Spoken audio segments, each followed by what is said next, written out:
こんにちは、テリーです。こんばんは、ゆっくりです。ご視聴ありがとうございます。ありがとね。さて前回は、2カ所目の要塞から本棚を回収し、ピラミッドは49層になりました。ようやく建築が半分過ぎたわね。今回は予告通りにネザー行きです。そろそろ建築材収集用にビーコンを用意しなければなりません。さてネザーに行くともなると、やはり防具選びが要です。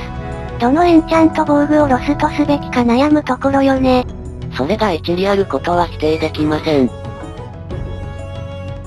ですがウィザースケルトンの頭集めの場合、ドロップ増加3の剣を持っていくことが必須なんです。どの道ロストしたらもろともなので、ここはいっそロストを一切考慮せず、最も堅実と思われる防具を持っていくことにします。火炎耐性は一つでいいの？多分十分です。ダメージ軽減にも多少火炎耐性効果があるはずですから。今回はまだネザーウォートを入手しておらず、現地でポーション作るかもとふと思い、大釜を用意しようとしたのですが、また作り方忘れたのね。つまりいらないってことなんです。最後に念のため火炎耐性防具に耐久力3を付与し、これで準備は十分です。というわけで、さっさとネザーに突入してしまいます。案外潔いのね。まあ安全面での不安はありますが、手際よく頭を集める方法は過去のプレイである程度確立していて、一応それなりに自信があります。懸念があるのはトラウマ化しているゾンビピッグマンで、溶岩については上位の金リンゴがあるので大丈夫なはずです。ポーションがあれば楽なのにね。大釜が作れなかったのでポーションは後回しです。さてネザー要塞の一番奥の、仮設置チェストのところに着きました。いきなり集団が湧いているじゃないの。幸先いいです。一人目の私が頑張った、多少の湧きそう拡張のおかげです。受けたダメージはハート2つ分程度、防具の性能は問題なさそうです。さて、では湧きそうを目いっぱい広げる作業にかかります。過去に独自計算した限りでは、ネザーレンガから3ブロックほど外側まで広げるとさらに湧きやすくなるはずです。確かその計算、正確な検証まではしてなかったわね。まあでも、この作業をすべきだと私が判断するに足る程度には検証済みです。で、ネザー推奨鉱石を見つけたらこまめに幸運3で回収します。そういえばネザー推奨が必要な建築材の種類、多いわよね。後々頭が痛くなる問題に発展しそうです。さて音が近くなってきましたが。来た。この奥にある溶岩こそが、私が復讐を果たすべき仇なんです。つまり一人目のテリーの仇ね。この溶岩を倒すまでは、私は故郷に再び足を踏み入れることは許されません。返り討ちに会えば故郷に逆戻りだけどね。よし、前に入りました。電柱でござるけどいいの？電柱は刀さえ抜かなければセーフのルールなんです。さて昔の事件は一件落着したし、あとはひたすら湧きそう拡張作業、そして音がした時ウィザスケ討伐です。拡張が優先なのね。後々聞いてくるはずです。さてネザー要塞に来て30分ほど経過したところで、ウィザスケ討伐数20体になりました。それなりのペースで枯れているわね。ただ、頭ドロップの期待値は18体に1つです。早くもオーバーしてしまってます。調子が出てきたわね。ちなみに拡張作業は溶岩を警戒しつつなので、あまりサクサク進みません。で、警戒しててもこれで、ネザーの溶岩は素早すぎです。さて、一箇所空間をぶち抜きましたが、この程度の高さなら怖くありません。向こうの通路まで繋げてしまいます。ピラミッド建築で高所の恐怖感が麻痺しているのね。さて聖地は順調に進み、ウィザースケルトンはまあまあ湧いていますが、30体倒したところで依然として頭はドロップしてくれません。なんだか様子がおかしいです。つまり上り調子なのね。でもその少し後、33体目でようやく一つ目ゲットできました。うお危ない。いつの間にかゾンビピッグマンが近づいてきているし。階段から降りてきたのかしらね。ところで、何かまずいことになっていたりしない？もう少し周囲に意識を向けるようにした方がいいようです。あとモブを誘導することも頭に入れておきます。ちょっと待って。うわーマジで。なんだか違和感あるわね。一つは間違いなく拾ったのに。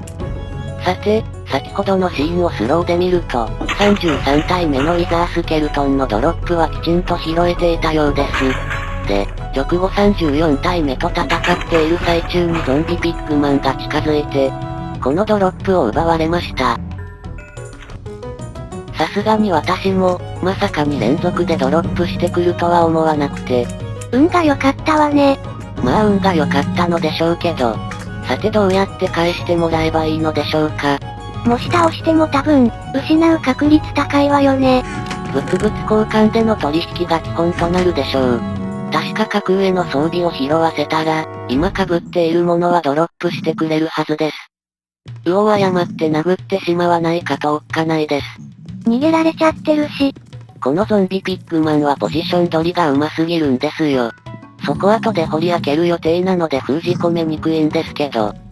で、格上の防具の話ですが、あいにく最近モブドロップで手に入れたヘルメットはありません。ヘルメットをドロップするとしたらスケルトンくらいなもので、ネザーではまあまあレアよね。となるとかなり頑張って狩るか、新たに作るか、今私が被ってるダイヤエンチャントヘルメットを贈呈するかの3択です。手持ちで鉄とか持ってきてないの？ヘルメット作れる材料はないです。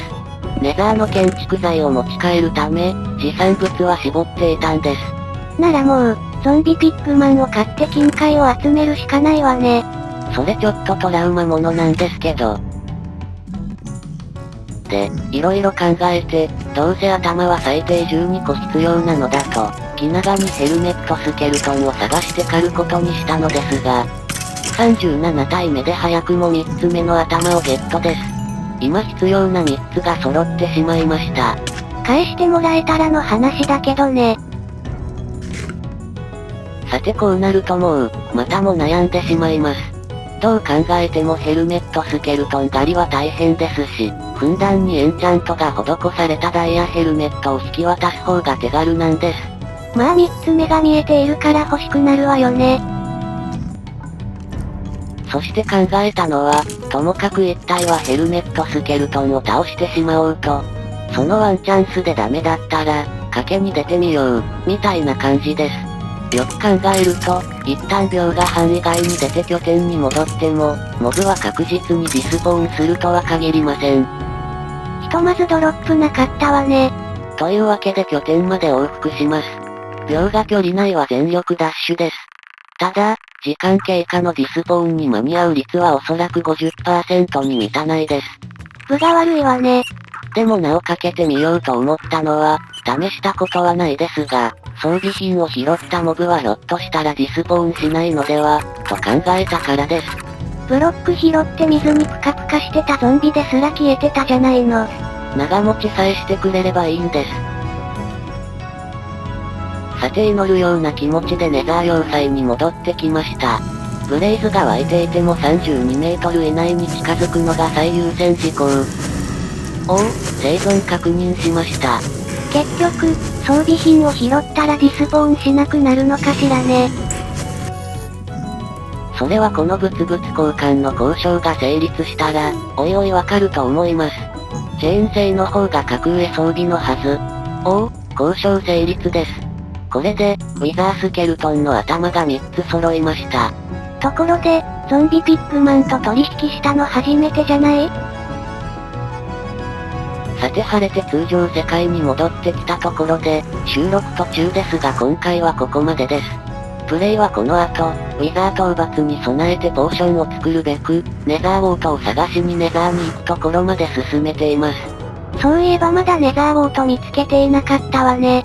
次回はウィザー討伐の予定で、その後の展開は全実績解除してデバッグ画面解禁、ネザーワープの設置と進めていければと思ってます。では次回も頑張っていきます。それではまたね。バイバイ。